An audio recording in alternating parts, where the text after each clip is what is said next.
کیونکہ میں دکھا رہا ہوں کہ یہ ہے، یہ بن گیا ہے، اس کی فزیکل ایک حیثیت ہے. پھر مجھے کیا چاہیے، مجھے وہ پورا میکنزم چاہیے جو میکنزم اس اربن فارسٹ کو لگانے کے لیے درکار تھا. مجھے وہ بندہ چاہیے جس بندے نے وہ فارسٹ کو ڈیولپ کیا ہے، اس کی پوری تھیوری چاہیے میرے ہاتھ میں ہونی چاہیے وہ تھیوری جو اس نے بتائی تھی کہ اس طرح سے چھوٹے سے رقبے پر جنگل لگایا جا سکتا ہے. مجھے پھر وہ لوگ چاہیے جن لوگوں نے وہ اس کو ایکسپیرینس کر کے جنگل اگائے ہیں انڈیا میں یا ادھر ادھر، مجھے ان کا تعارف چاہیے.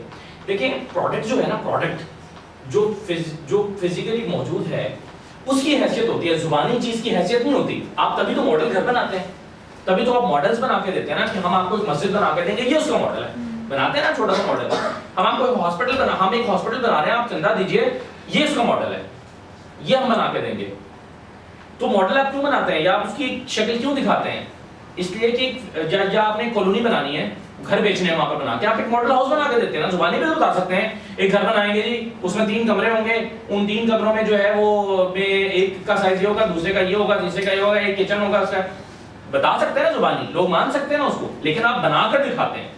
اچھا پھر خالی گھر بنا کے نہیں دکھاتے، اس میں فرنیچر بھی رکھ کے دکھاتے ہیں کہ یہ فرنیچر آئے گا تو ایسا لگے گا، یہاں پینٹنگ لگے گی تو دیوار ایسی لگے گی. یہ کر کے دکھاتے ہیں نا. جو گھر بیچتے ہیں وہ بھی فرنیچر نہیں بیچتے، لیکن گھر میں فرنیچر رکھ کے بیچتے ہیں، دکھاتے ہیں کہ فرنیچر رکھ کے یہ گھر کی لک یوں نکلے گی. ٹھیک ہے. تو آپ کو ایک فزیکل چیز چاہیے جو آپ نے پریزنٹ کرنی ہے، ایک آپ کا ایک جو ہے وہ ایک کارکردگی جو ہے وہ جس سے آپ کی ظاہر ہو رہی ہو. ایک لطیفہ مجھے یاد آ گیا، ایڈلٹس ہی بیٹھے ہیں سارے، اس لیے میں سنا دیتا ہوں. تھوڑا سا غیر اخلاقی کہا جا سکتا ہے اس کو، لیکن نہیں بھی کہا جا سکتا. کتاب میں کوٹ کیا ہوا ہے شہاب صاحب نے، قدرت اللہ شہاب نے. قدرت اللہ شہاب جو ہے وہ کہتے ہیں کہ گورنر جنرل غلام محمد کے بارے میں مضمون لکھ رہے ہیں. آپ کو پتہ ہے گورنر جنرل غلام محمد کون تھے؟ آپ نے سر لایا کون تھے؟ کہاں کے صوبے کے گورنر تھے؟ پاکستان کے بعد جو پہلے گورنر بنے، گورنر جنرل بنے تھے وہ یہ تھے. اور گورنر جنرل کا مطلب یہ ہے ہاں نہیں، وہ وزیر اعظم تو ان کے ماتحت کام کرتا تھا. گورنر جنرل کا مطلب ہے ہیڈ آف دی اسٹیٹ. ٹھیک ہے. اور گورنر جنرل کے بارے میں، گورنر غلام محمد کے بارے میں آپ اور کیا جانتے ہیں؟ He was not able to speak properly. Exactly. وہ بول بھی نہیں سکتے تھے. وہ بولے فالج زدہ آدمی تھے، وہ بول نہیں سکتے تھے. وہ بولتے تھے تو ان کی آوازیں آتی ہیں. جیسے چودھری شجاعت. نہیں چودھری شجاعت تو بہت بہتر ہے. چودھری شجاعت تو بہت بہتر ہیں. ان کو جنرل پبلک نہیں سمجھ سکتی. ہاں ان کو ان کا سٹاف تھا سیکرٹری تھی، وہ سمجھ سکتے ہیں جی. تو ان کی سیکرٹری تھی وہ سمجھ لیتے تھے. لیکن انہوں نے اتنا پاکستان میں گل گپاڑا مچایا کہ آج تک ہم بھگت رہے ہیں. وہ اب 4-6 مہینے بعد، وہ ذہنی مریض آدمی تھے، 6 مہینے بعد وزیر اعظم فارغ کر دیتے تھے، 4 مہینے بعد وزیر اعظم فارغ کر دیتے تھے. پھر وزیر اعظم لگتا تھا، پھر وہ چھوڑا دو. انہوں نے 8 وزیر اعظم تبدیل کیے، جن کے بارے میں کہا جاتا ہے کہ جو نہرو نے کہا تھا کہ میں تو اتنے پاجامے نہیں بدلتا یا دھوتیاں نہیں بدلتا جتنا پاکستان میں وزیر اعظم بدلے جاتے ہیں. یہ جملہ ان سے منسوب ہے. تو یہ انہوں نے وہ کیا تھا. تو وہ صاحب جو تھے ان کے مشاغل کے پیش نظر انڈیا سے کوئی حکیم منگوا کر ان کے لیے کشتے تیار کیے جاتے تھے تاکہ ان کے اندر کچھ طاقتیں جو ہیں وہ پیدا کی جا سکیں. تو قدرت اللہ شہاب نے لکھا ہے کہ وہ جو صاحب ہیں، وہ جو حکیم انڈیا سے آئے ہوئے تھے، ان کی عمر 90-92 سال تھی، اور وہ بطور سند اپنا 8-10 سال کا لڑکا ساتھ دیا کرتے تھے یہ بتانے کے لیے کہ اس عمر میں بھی جو ہے یہ میرا بیٹا ہے. تو دیکھیں میں آپ کو بتا رہا تھا کہ پروڈکٹ جو ہوتی ہے نا ساتھ، وہ کتنی امپورٹنٹ ہوتی ہے.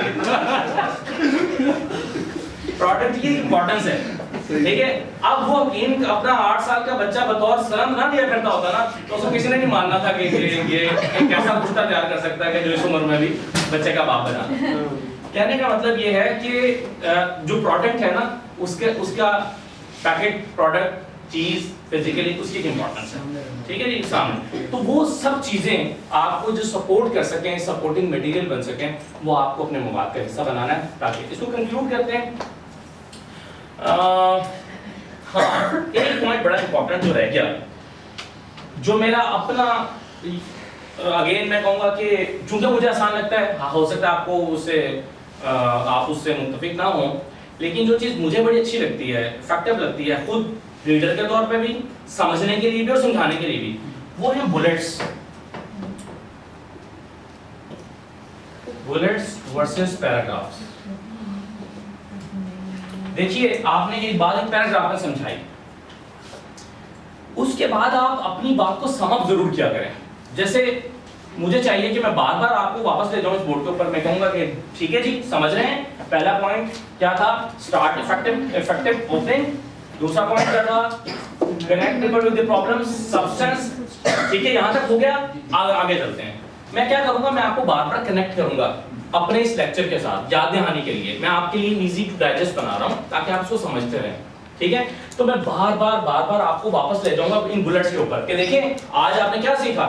میں ہمیشہ جب بھی کلاس لیتا ہوں یا ٹریننگ دیتا ہوں میں ہمیشہ یہ کہتا ہوں آج آپ نے کیا سیکھا. اینڈ میں پوچھتا ہوں ان سے آج آپ نے کیا سیکھا. کیوں پوچھتا ہوں میں؟ اس لیے کہ اس کو بھی پتا چل جائے، وہ خود کو یقین دلا دے کہ ہاں آج میں نے یہ سیکھی ہے. آپ جب خود بتائیں کہ آپ نے کیا سیکھا تو آپ خود کو یقین دلا رہے ہوں گے، اپنے آپ کو کنوینس کر رہے ہوں گے کہ آج میں نے یہ سیکھا ہے. تو کچھ نہ کچھ آپ اس کو لے کر جا رہے ہیں. تو یہ بار بار اچھا ٹرینر یہ یا جو کمیونیکیٹر ہے وہ کیا کرتا ہے کہ بتانے والے کو، چاہے آپ لکھ رہے ہیں، اب میں نے کتاب بھی اسی طرح لکھی، حالانکہ لوگ ایسے نہیں لکھتے. میں پوری کتاب جب پورا مضمون لکھ لیتا ہوں 10 صفحوں کا تو میں آخر میں بلٹ لیتا ہوں. تو پھر میں کہتا ہوں کہ اب میں چونکہ اس چیپٹر کو کنکلوڈ کر رہا ہوں، اس چیپٹر میں نے آپ کو جو باتیں بتائی ہیں حالانکہ میں بتا چکا ہوں کہ نواز شریف کے پرویز مشرف کے ساتھ اختلافات کی 6 وجوہات تھیں، 1 2 3 4 5 6. اب میں نے 8-10 صفحوں میں وہ پورا چیپٹر لکھ دیا ہوا ہے تو کیا ضرورت ہے مجھے ان کو سم اپ کرنے کی. لیکن پڑھنے والے کو پھر لگتا ہے کہ ہاں یہ ہے پھر سمری جو میں نے حاصل کی ہے، مرکزی خیال. تو دیکھیں جب بھی آپ کوئی چیز کر رہے ہوں، چاہے آپ پریزنٹ کر رہے ہوں، جیسے میں کل چونیا میں پروگرام کر کے آیا ہوں اس میں نے ایک جملہ کم از کم 30 دفعہ بولا ہوگا اور میں نے کہا ہے کہ میں جان بوجھ کے بول رہا ہوں دہرا کر. وہ جملہ کیا تھا کہ اگر پہلے بچے کا جو واقعہ پیش آیا اس کے بعد پولیس ایکٹیو ہو جاتی اور مجرم کو پکڑ لیتی تو اگلے 3 واقعات نہ ہوتے. اچھا اب یہ مجھے لگا کہ یہ امپورٹنٹ جملہ ہے تو میں نے اس جملے کو کوئی 30 بار دہرایا. پھر میں ایک بچے کی ماں سے بات کر رہا تھا، اس بچے کی ماں نے کہا کہ مجھے اپنے بچے کی نا ہڈیاں لا کے دے دو، میں یہاں پہ ڈھیر لگا کے فاتحہ خانی کر دوں، بس مجھے اور کچھ نہیں چاہیے، مطالبہ اس کا یہ. ابھی دیکھیں کہ ایک ایسی بات ہے، ایسا جملہ ہے جس سے آپ کے رونگٹے کھڑے ہو جاتے ہیں. میں نے پھر 5 لوگوں کا انٹرویو کیا، پولیس آفیسر کا، منسٹر کا، میں نے ان کو اس کا جملہ بتایا کہ وہ یہ ڈیمانڈ کر رہی ہے تاکہ سب لوگ اس پر سینسیٹیو ہوں، سب لوگوں کو کسی کو جو ہے وہ تھوڑا سا جوڑا جا سکے. تو آپ اچھا جملہ، اچھی لائن، اچھی بات یا امپورٹنٹ بات اس کو دہراتے رہیں. مثال کے طور پہ نماز کا قرآن پاک میں کتنی مرتبہ حکم آیا ہے؟ 1 مرتبہ ہوتا تو ناکافی تھا. 1 مرتبہ اگر حکم آتا تو حکم تو حکم تھا. 1 مرتبہ بھی ہمارے یہاں قانون بنتے ہیں، قانون میں ایک بات ایک ہی دفعہ لکھی جاتی ہے نا. 700 مرتبہ کا مطلب یہ ہے کہ دیکھیں کمیونیکیشن جو ہے اس کا ایک بہترین قرآن پاک کی خیر وہ ایک بہت وہ چیز ہے، ایک ایسی چیز جس میں سے حکمت کے بے شمار دریا بہتے ہیں. لیکن کہنے کا مطلب یہ ہے کہ وہ ایک کمیونیکیشن کی بھی زبردست کتاب ہے. اب آپ دیکھیں کہ 700 مرتبہ اگر جو ہے وہ نماز کے بارے میں کہا گیا تو اس کا مطلب ہے اس کی اہمیت کا دلانا مقصود ہوگا نا، یہ کہا گیا ہوگا. تو آپ اپنی امپورٹنٹ بات کو ہر تھوڑی دیر بعد آ کے گھما پھرا کے وہیں پر آ جائیں تاکہ وہ دماغ میں بیٹھ جائے. ہر تھوڑی دیر بعد گھما پھرا کے وہیں پر آ جائیں تاکہ وہ دماغ میں بیٹھ جائے. ٹھیک ہے جی. تو بلٹس اس لیے امپورٹنٹ ہیں کہ آپ پیراگراف یاد نہیں رہتا. پیراگراف کو آپ نے آخر میں 2 لائنوں میں سم اپ کر دیا دوبارہ تو وہ یاد رہ جائے گی. پورا چیپٹر یاد نہیں رہتا.